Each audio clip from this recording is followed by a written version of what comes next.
چادریں چڑھتی ہیں اترتی ہیں، ان کی بھی سائیکلنگ میرا گمان ہے۔ اب لوگ سمجھتے ہوں گے کہ اس چادر سے صاحب مزار کو فائدہ ہے، ایسا کچھ نہیں ہے، صاحب مزار کو کوئی فائدہ نہیں ہے۔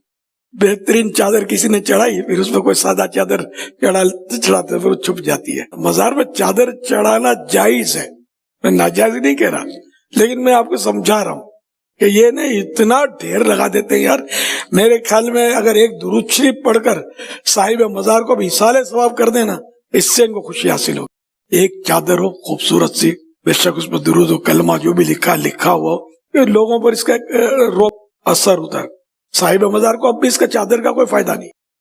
پھر اس کے بعد اعلیٰ حضرت بولے، سنو، اگر اس نیت سے لاتا ہے، اور جو نا بڑی قیمتی بات بیان کرنے جا رہا ہوں آج، بہت قیمتی اور پوری ذمہ داری کے ساتھ، اس کے بعد اعلیٰ حضرت بولے، اگر کوئی اس نیت سے لاتا ہے کہ میں چادر چڑھاؤں گا، صاحب آستانہ کے جو خادم ہیں، مجاور ہیں، وہ اسے اتاریں گے، فروخت کر دیں گے، بیچنے کے بعد جو پیسہ ملے گا اس پیسے سے ان کا اپنا گھر گرہستی چلے گا، اس نیت سے اگر لاتا ہے تو چادر کتنا ہی چڑھاؤ جائز ہے۔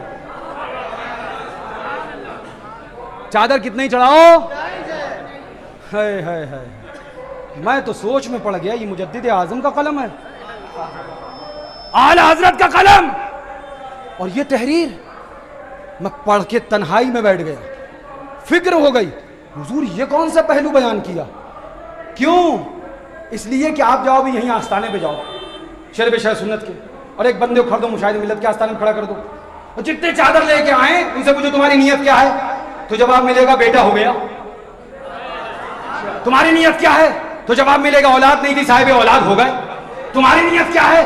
تو جواب ملے گا کاروبار ٹھپ ہو گیا تھا پھر سے بڑھیا ہو گیا۔ جواب پوچھو کیا لکھی چادر کیوں لے کے آئے؟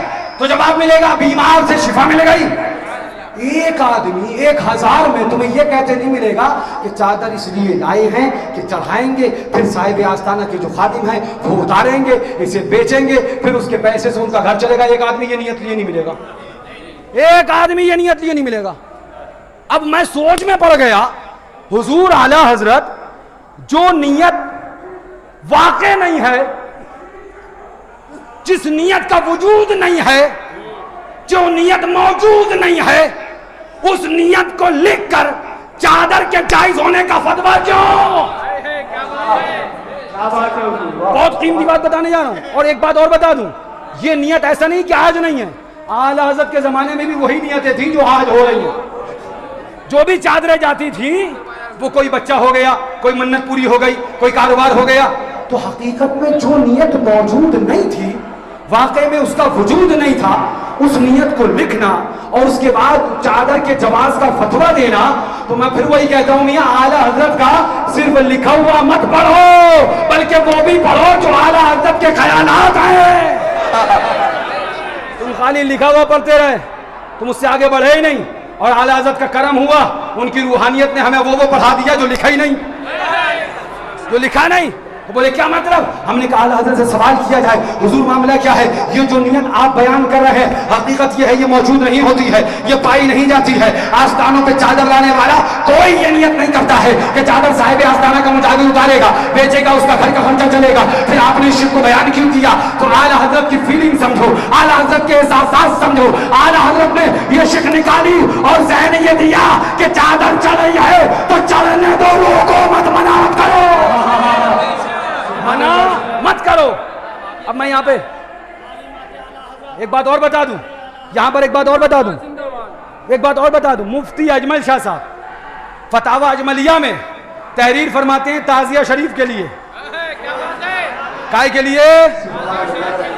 ایک شک لے کے آئے کہ اگر پوچھا گیا نا دفنانا کیسا، تب شک کون سی لائے گھما کے، اگر قرآن پاک جیسے بوسیدہ ہو جائے، پھر اس کے اوراق منتشر ہو کے اڑ جائیں، بے ادبی کا خطرہ ہو، تو پھر قرآن پاک کو دفن کرنا یہ ضروری ہے کہ بے ادبی نہ ہو۔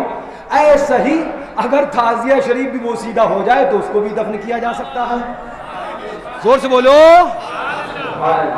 میں سوچنے لگا حضور یہ بھی شک پائی نہیں جاتی ہے، اس کا بھی وجود نہیں ہے، 10 دن میں کون سا تعزیہ شریف بوسیدہ ہونا ہے؟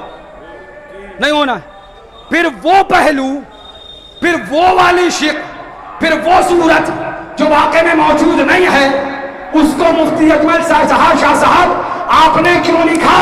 تو مفتی اجمل شاہ صاحب نے سبحان اللہ جواب دیا کہ مجھ سے نہ پوچھو، میں نے یہ تو اپنے اعلیٰ حضرت سے سیکھا ہے، انہوں نے بھی وہی شک بیان کری ہے جو موجود نہیں ہے۔ ان کا مشن یہ ہے کہ چادریں روکی نہ جائیں، چلتی رہے، اور میرا مشن یہ ہے تعزیہ امام حسین کا بنایا جاتا ہے، ان کی یاد ہوتی رہے، ان کا ذکر ہوتا رہے، ان کے جشن منائے جاتے رہے۔ لہٰذا یاد رکھو یہ شعر میں اہل سنت کی اور سے میں آئے ہو، میں کہنا چاہتا ہوں ان لوگوں سے جو چادروں پہ حملہ کر رہے ہیں، چادر روکنے کی بات کر رہے ہیں، مجھے جواب دے 500 روپے میں کس کی شادی ہوتی ہے، 50 روپے میں کس کی شادی ہوتی ہے، 111 روپے میں کس کی شادی ہوتی ہے؟